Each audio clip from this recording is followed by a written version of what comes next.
ما يمكنش ما يمكنش هكا وين بغيت زوينه ما يمكنش معلكه. بسم الله. هاك خويا هادشي قسما بالله. السلام عليكم، كي دايرين؟ لاباس عليكم؟ كنتمنى تكونوا بخير وعلى خير وانتم كتشوفوا هذا الفيديو. مرحبا بكم معايا اليوم في فيديو جديد. بغيت نشارك معكم هذا الطبق السفه مدفونه، جات بنينه بزاف. ولا كانت عندك مشكل مع السفه فهاد الطريقه اللي غنشارك معاك غادي تنجح معاك من اول تجربه، ما غادي تعجل، ما غادي تلصق لك، ما والو، ما غتاخذش معاك وقت طويل. الا كانت شي وحده كتوحم سمحي لي، ما كرهتش نعرض عليكم كاملات وحده بوحده على هاد القصريه اللي وجدت، فخليكم معايا باش نشارك معكم الطريقه ديال هاد السفه اللي وجدت. فهنا اول حاجه غنبدا بها هي الضغميره. عندي بصيله مشلطه والدجاج اللي غيكفاكم على حسب عدد الاشخاص. صافي درت مليحه وزويته مخلطه بين البلديه والروميه. والتوابل عندي الابزار، الخرقوم، سكينجبير وشويه ديال السمن. ضروري نخليو هذاك الدجاج مع بصيله يتشحروا شويه مع العطريه اللي درت، ودير واحد النقيطه ديال الماء غير شويه باش ما تحرق ليكمش العطريه.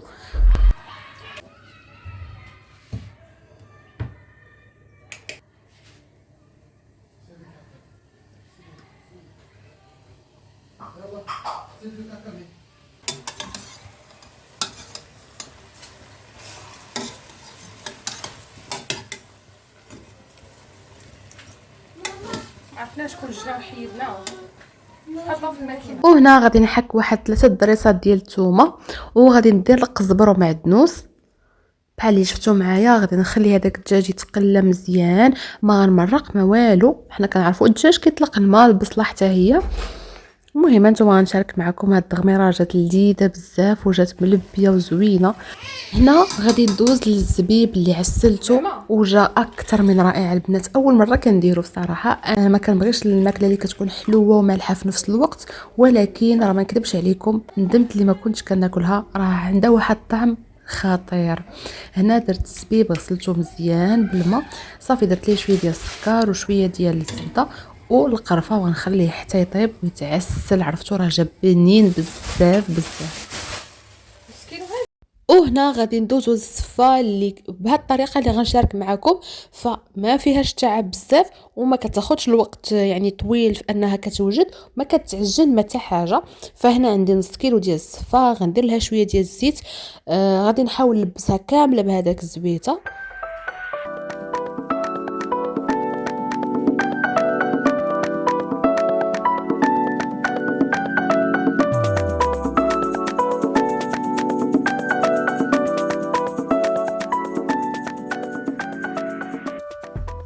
صافي هنا من بعد ما تاكدت بلي راها تلبست كلها بالزيت، غادي نديرها هكذا في الكسكاس ونحطها تفور فوره الاولى. بطبيعه الحال الكسكاس في البرمه غادي ندير ديجا كنت دايره الماء يعني حتى كيغلى مع واحد الطريف هكا ديال الحامض غير على ود البرمه باش ما تكحلش ليكم. صافي غادي نخليها تفور. وهنا غادي ندوز للتغميره اللي نزيد لها بصيله حتى هي مشلضه بحال هكا.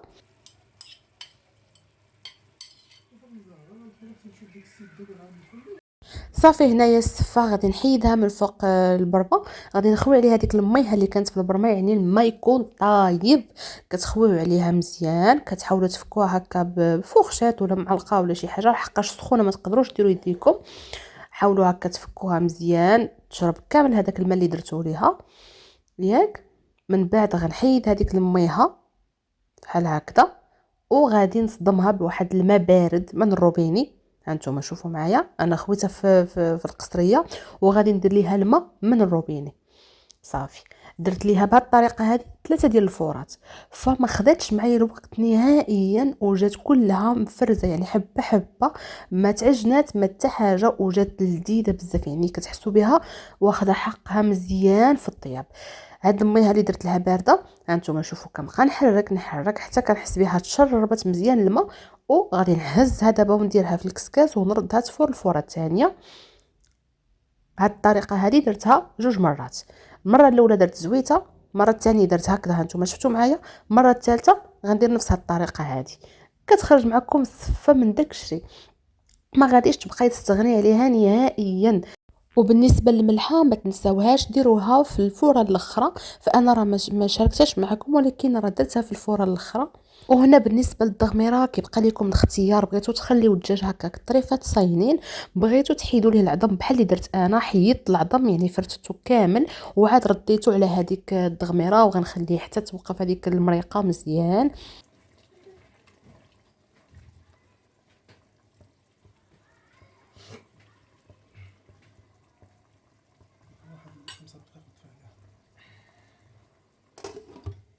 صافي هنا البنات بحال اللي كتشوفوا معايا كلشي واجد، الزبيب تعسل جا واعر بزاف، المريقه خليتها حتى عقادت وزدت ليها شويه ديال الربيع، والسفه بحال اللي شفتوا معايا ها هي، شوفوا راه واخده حقها في الطياب، جات زوينه بزاف.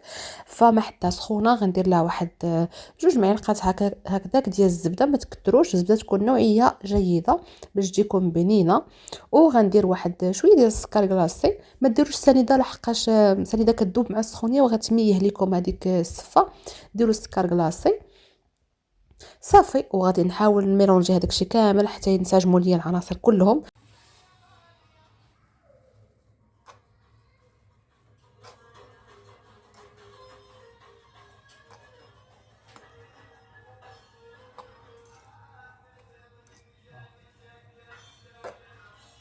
وهنا غادي نبدا ندريسي في السفه ديالي، وديروا الشكل اولا كيبقى لكم التزيين على حسب الذوق ديال كل واحد وعلى حسب المتوفر عندكم. فهنا قسمت هذيك السفه على 2، درت الطبقه الاولى بحال هكذا، غادي نجيب دابا الضميره مع هذاك الدجاج غادي نديرو كطبقه ثانيه، غادي نقادو هكا على هذيك السفه كلها، وغادي نزيد الطبقه الاخرى ديال السفه، يعني نغطي بها هذاك التغميره والدجاج كلهم. عرفتوا يا البنات راه جات بنينه بزاف بزاف، ما تخيلتش راسي قاديتها انا، والله العظيم جات زوينه، وان شاء الله الا جربتوها حتى نتوما تجيكم غزاله.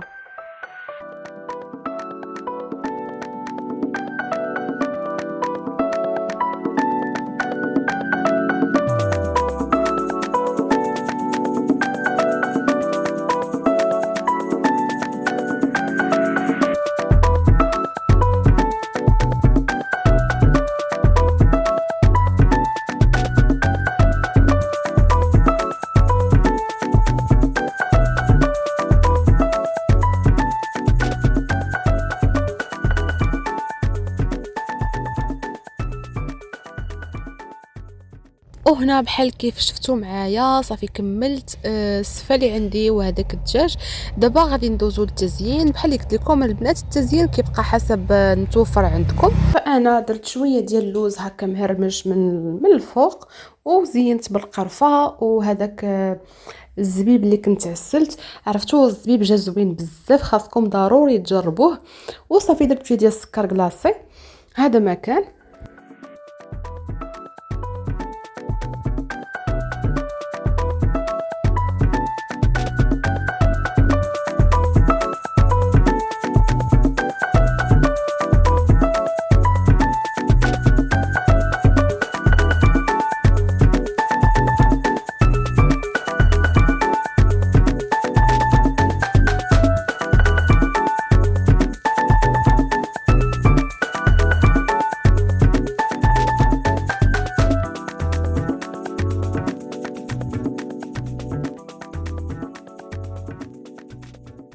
وهذا هو الطبق ديالنا بعد ما كنزينوه وكنقدموه بهذه الطريقه هذه.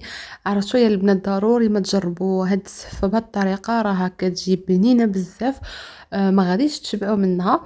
فكنتمنى الفيديو ديال اليوم يكون عجبكم، نتلاقاو ان شاء الله في فيديو جديد. السلام عليكم.